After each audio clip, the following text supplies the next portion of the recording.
탄핵 무효 전국대학연합은 현재 선거에 영향을 주기 위해 모인 2030 대학 청년들의 자발적, 단기적 모임입니다. 3월 24일 2시 기준 총 334개의 서명을 받았습니다. 서울 29개, 경기도 13개, 인천 1개, 대전, 충청도 13개, 강원도 3개, 부산, 경상남도 10개, 대구, 경상북도 10개, 광주, 전라남도 6개, 전라북도 4개, 제주도 4개, 외국 소재 대학교 3개. 이를 종합하면 지금까지 국내외 총 96개의 대학의 2030 청년들이 참여를 해 주었습니다. 그리고 2025년 3월 13일 주요 지역인 서울, 대전, 부산, 제주도 이렇게 4지역에서 7시 동시간대에 전국대학연합 시국선언을 진행하였습니다.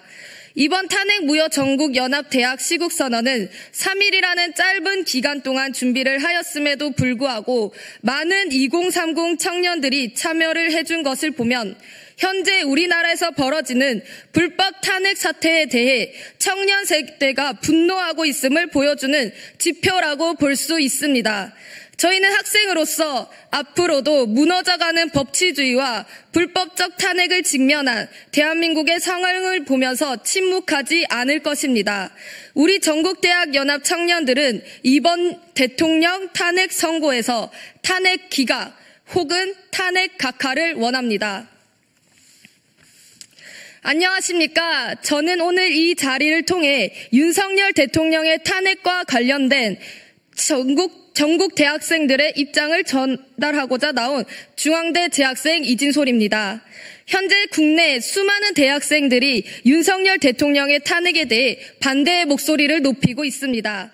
대학생으로서 젊은 세대로서 우리는 민주주의와 법치주의의 가치가 지켜지기를 간절히 바라는 마음입니다. 그렇기에 우리는 윤석열 대통령의 탄핵을 반대합니다. 그는 국가 안보와 경제 회복을 위한 중요한 정책을 추진하며 대한민국을 국제사회에서 강한 위치로 끌어올렸습니다. 특히 선거 부정 의혹을 밝히기 위한 계엄령 선포는 자유민주주의를 지키기 위한 특단의 조치였습니다. 하지만 일부 세력은 이를 왜곡하고 정치적 이득을 위해 무리하게 탄핵을 주장하고 있습니다.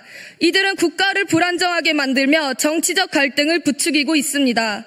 탄핵을 주장하는 세력은 윤석열 대통령이 내란죄를 일으켰다고 주장했으나 법적으로 내란죄가 성립되지 않자 그 근거를 포기했습니다.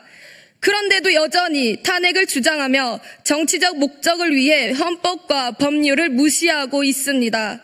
탄핵은 중대한 헌법 위반이 있을 때만 정당화 될 수 있습니다. 그것이 아닌 모든 탄핵 주장은 헌법을 훼손하는 것입니다. 또한 우리는 국회 총선에서 있었던 부정선거와 선관위의 선거관리 절차에서 있었던 불법이 제대로 조사되기를 원합니다. 현재 부정선거에 대한 충분한 조사가 이루어지지 않고 있습니다. 우리는 선거관리위원회가 제기된 모든 부정선거 의혹을 철저히 조사받고 그 결과를 투명하게 공개할 것을 강력히 촉구합니다. 민주주의의 근본인 공정한 선거가 제대로 이루어지지 않았는데 어떻게 대한민국을 자유민주주의 국가라고 할 수 있겠습니까? 이를 확인하는 것은 정치적 정당성과 국가의 신뢰를 지키기 위한 중요한 일입니다. 또한 부정선거에 대한 명확한 증거가 드러났을 때 반드시 그에 대한 책임을 묻고 정당한 절차를 밝혀야 할 것입니다. 이는 더 이상 유야무야 넘어갈 일이 아닙니다. 현재 정치적 갈등은 국가의 안정성을 위협하며 사회적 불안과 경제적 불확실성을 초래하고 있습니다. 대학생들과 청년들이, 국민이 정치적 갈등의 희생자가 되어서는 안 됩니다. 우리의 미래를 책임질 정치인들과 헌법재판소에게 바라는 점은 단 한 가지입니다. 정치적 목적에 휘둘리지 말고 국민을 위한 정책과 결정을 내려달라는 것입니다.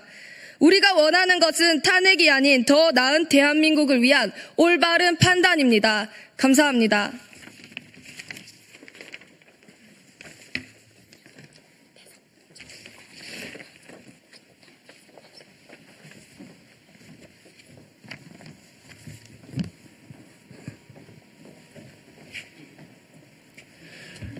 안녕하십니까.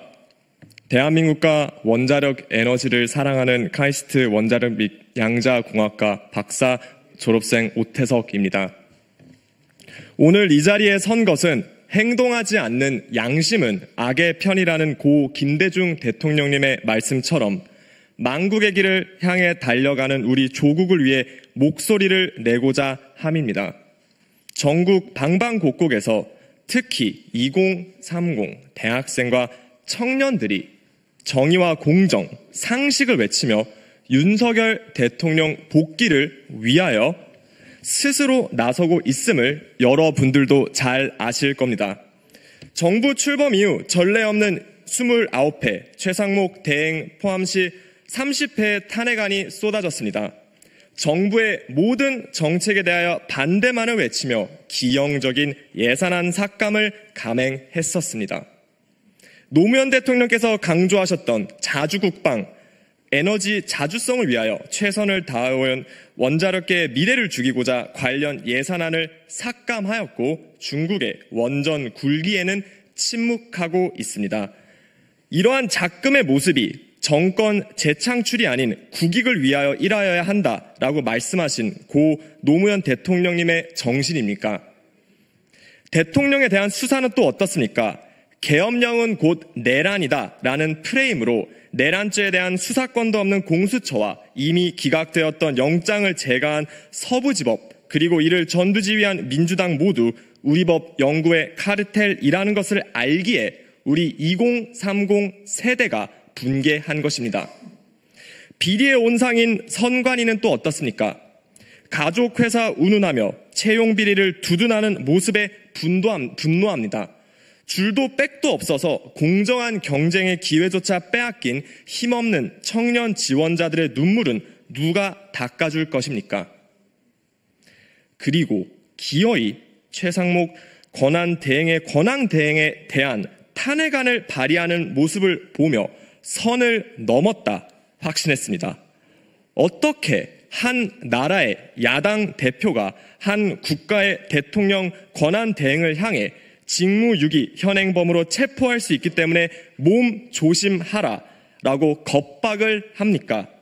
그 저희가 불의한 재판관 40역을 어떻게든 헌재에 앉혀 탄핵안을 가결, 사법 리스크에 놓인 야당 대표를 어떻게든 대통령 만들겠다는 검은 속내에서 비롯되었음을 우리 2030 세대가 모를 것 같습니까? 한나라의 지도자 권한 대행에게도 그러한데 우리같이 힘없는 소시민이 눈에 들어오기나 하겠습니까? 이번에 계란 맞으신 백혜련 의원님 또 어떻습니까? 경찰이 수사 전담팀을 편성, 국과수에 정밀 감정 의뢰까지 하였답니다. 똑같이 계란을 맞으셨던 노무현 대통령님은 달걀을 맞아 일이 풀리면 얼마든지 맞겠다라고 하셨습니다.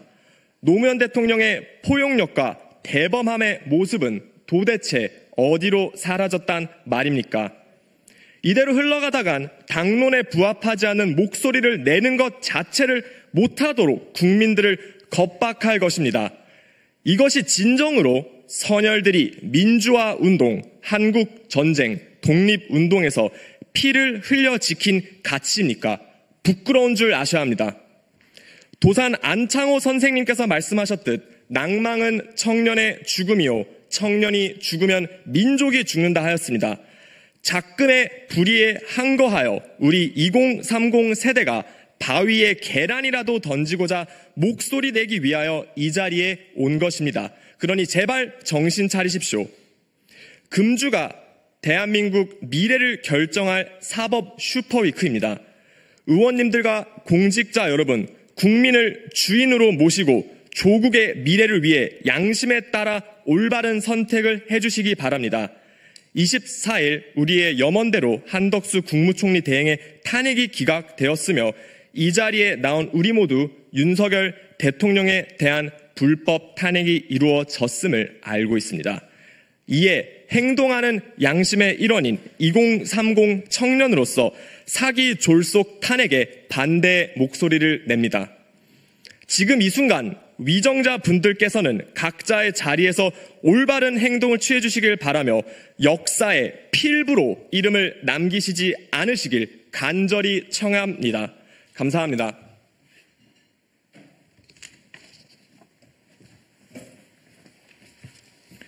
안녕하십니까. 한국외대 25학번 신입생 진우찬입니다. 이 기자회견을 통해 2030 대학 청년의 목소리를 대변하기 위해 이 자리에 섰습니다. 저는 오늘 국가 발전을 저해하는 민주당과 그 외 세력을 규탄하고자 합니다. 우리 산업과 경제는 현재 큰 위기에 봉착해 있습니다. 전 세계 주요 국가는 첨단 산업에 막대한 보조금과 세제 혜택을 펼치며 첨단 산업을 지원하고 있습니다. 특히 중국은 과거 우리를 추격했다면 이제는 우리가 중국을 추격하는 시대가 도래했습니다. 국가의 명운이 달린 이런 상황에서 야당은 첨단 산업을 지원하는 K-칩스법 통과를 미뤘습니다.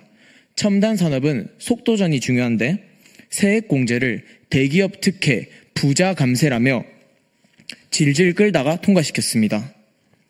주요 반도체 국가들은 전문 인력들의 근무 시간에 제한이 없습니다. 그러나 민주당은 반도체 특별법에서 주 52시간 예외 조항을 삭제시켰습니다. 첨단 산업의 핵심은 전기입니다. 24시간 안정적인 전기 공급이 중요합니다. 그 역할을 하는 것이 바로 원전입니다. 문재인 정부와 민주당은 무리한 탈원전으로 원전 산업의 경쟁력을 약화시켰습니다. 민주당은 작년 체코 원전 수주에 대해 정부와 원전업계의 지속적인 해명에도 불구하고 흠집 내기에 몰두했습니다. 탈원전과 동시에 비리 덩어리, 태양광 사업을 진행했습니다. 또한 민주당은 노조의 파업으로 기업의 손해를 입어도 손해배상 청구 소송을 제한하는 내용의 노란봉투법을 계속해서 추진하고 있습니다. 반도체, 디스플레이, 2차전지 등 우리나라의 소중한 첨단 과학기술이 전 세계로 유출되고 있는데 거대 야당의 간첩법 개정 반대로 이러한 산업 스파이를 처벌조차 할 수 없습니다. 거대 야당은 이렇게 말로만 민생을 외치고 그 뒤에서는 경제를 가장 앞장서서 망치고 있습니다. 이 외에도 25만원 살포법, 검수완박법, 민주화 유공자법, 양곡관리법 등 수많은 악법들을 쏟아내며 국가 발전을 저해하고 있습니다. 거대 야당은 끊임없는 거짓 선동으로 우리 사회를 혼란에 빠뜨리고 있습니다. 2008년 민주당은 미국산 소고기를 먹으면 머리에 구멍이 숭숭 난다며 국민들을 선동했습니다. 그러나 지금 우리나라는 주요 미국산 소고기 수입국 중 하나입니다. 2016년 우리 안보를 지키기 위한 사드 배치 당시 민주당과 사드 반대 단체들은 사드 레이더 전자파로 성주 참외가 썩고 전자레인지 참외가 된다며 국민들을 선동했습니다. 인체에 무해하다는 환경영향평가가 마무리된 2023년까지 6년간 괴담을 벗는데 엄청난 비용 낭비가 발생했습니다. 2019년에는 반일 노재팬 운동으로 수많은 자영업자들에게 피해를 안겼습니다. 2023년 민주당은 후쿠시마 방류수에 대해 방류 오염수가 우리 바다를 덮는다, 우리 어민들 다 죽는다며 선동을 이어나갔습니다. 이 선동을 대응하는 데 무려 세금 1조 6천억 원이 투입되었습니다. 끊임없는 반과학 거짓 선동을 이끄는 민주당과 그 외 세력들은 우리 사회를 계속해서 혼란에 빠뜨리고 있습니다. 거대 야당은 무제한 탄핵과 예산 삭감으로 우리 정부의 발목을 사사건건 잡았습니다. 민주당은 무려 29번의 탄핵안을 발의했습니다. 그리고 최상목 대행의 탄핵안까지 발의했습니다. 하지만 지금까지 탄핵안이 발의된 사람들 중 단 한 명도 탄핵은 인용되지 않았습니다. 정치적 목적에 앞선 탄핵을 남발하여 윤석열 대통령 국정을 마비시켰습니다. 가장 소름 끼치는 부분은 야당의 이러한 횡포들이 북한의 지령문과 상당히 일치한다는 점입니다. 전과자가 법제사법위원회 위원장을 맡고 국보법 위반 전과자가 국정원 차장을 지냈다는 점은 우리 사회가 뿌리부터 흔들리고 있다는 사실을 여실히 보여줍니다. 이러한 대한민국의 위기 속 우리 윤석열 대통령은 대한민국을 지키기 위해 어쩔 수 없는 선택인 비상계엄을 발표했습니다. 윤석열 대통령에 대한 탄핵은 원천무효이며 저를 포함한 수많은 2030 청년들은 이러한 사기 탄핵을 결사 반대합니다. 불법 탄핵은 기각 또는 각하되어야 합니다. 감사합니다.